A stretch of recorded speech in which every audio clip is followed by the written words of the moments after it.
these are my sheep. Let me show you their features. I don't know that they like Rainier cherries, but we'll find out. We have 3 sheep here. We got those. Oh yeah, it's eating the pit. I can hear it crunching. Maybe you can too. Anyway, we had 4, but the mother got a bloat. The mother of the 2 little ones got a bloat and died. So I dug a grave. I dug a grave not too long ago, and I think I put that up.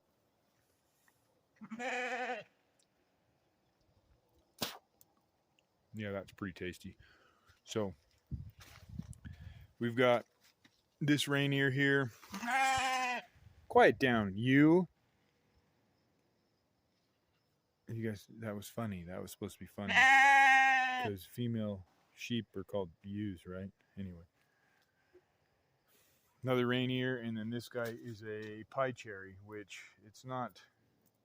It's going ape shit too, but they're not in any sort of readiness yet. But these Rainiers over here, holy smokes, look at that. I don't know if you can see that. Look at that. Look at that beautiful cherry.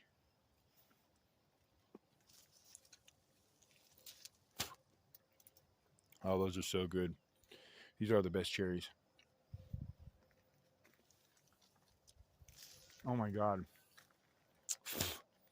Yeah, they're so good. Look at, I don't know if you're going to be able to see those just beautiful dark cherries. Maybe these, they are Rainiers, but they're a little darker than usual. Rainiers will typically have a yellow color in addition to that dark red color. Oh my God, these are like candy.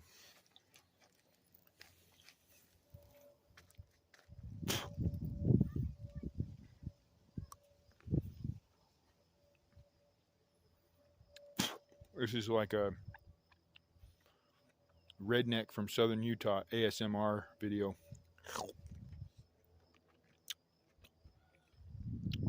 I'm gonna annoy everybody, make everybody turn away from this channel now because we're smacking on cherries.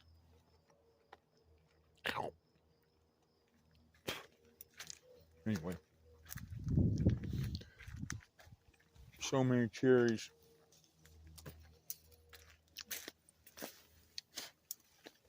I need to irrigate this thing probably tonight. I might as well plug it in now. You can see the difference in color.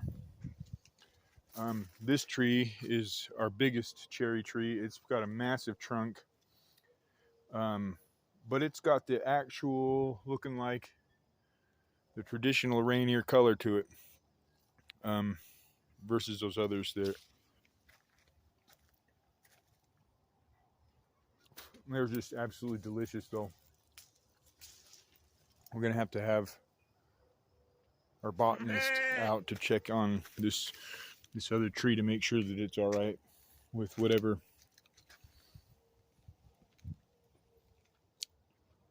They are definitely aphids. And if you don't know, ants and aphids work together. They have a symbiotic relationship. The ants basically harvest the excrement, let's just say, from the aphids because it's got a sweetness to it or something like that. But they basically are going to work hand in hand with the aphids and you know,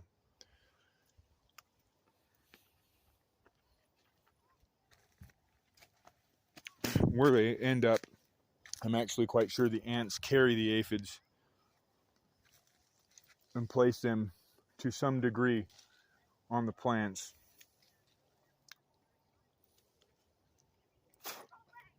So we got peaches, apricots, 2 varieties of peaches, some apricots, plums, apples and pears, cherries, nectarines. We are a little bit higher elevation, so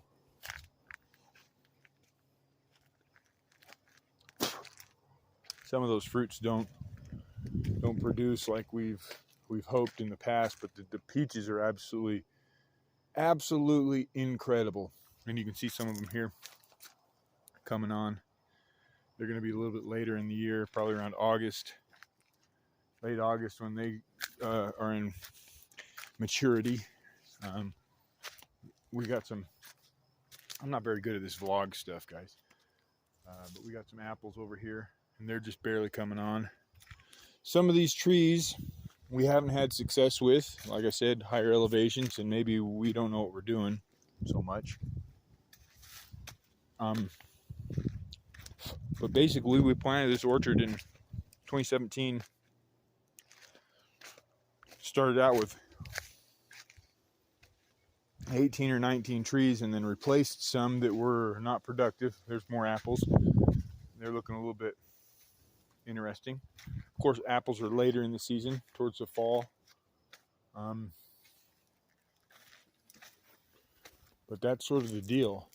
We've added. We might have 1/8 of an acre here that's dedicated to the orchard.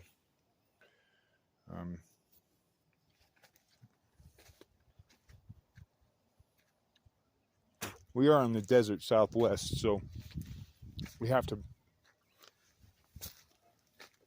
water accordingly.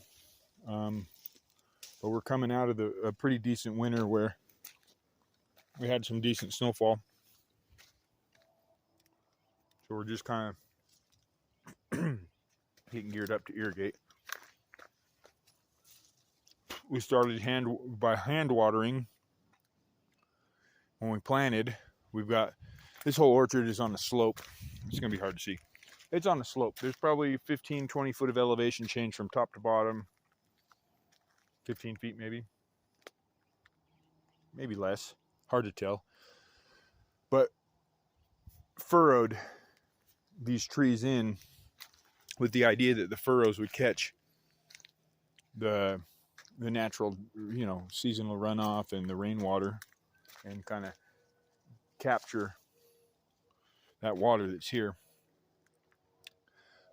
In addition, we hand watered, but that became a pain in the ass. So hand watering only lasted a year, and then we set up a pretty rudimentary PVC irrigation system to water everything, which worked for a few years. But now we're on a drip. We've got a drip irrigation system that I basically run for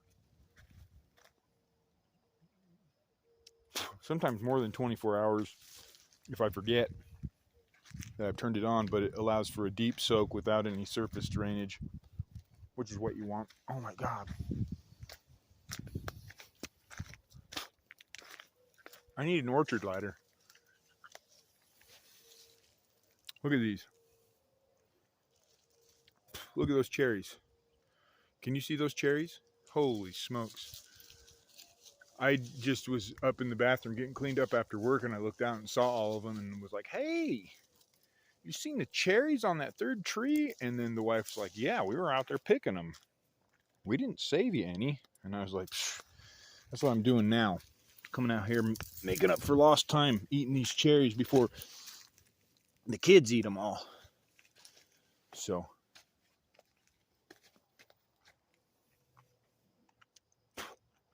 anyway, I'll probably do more of these videos as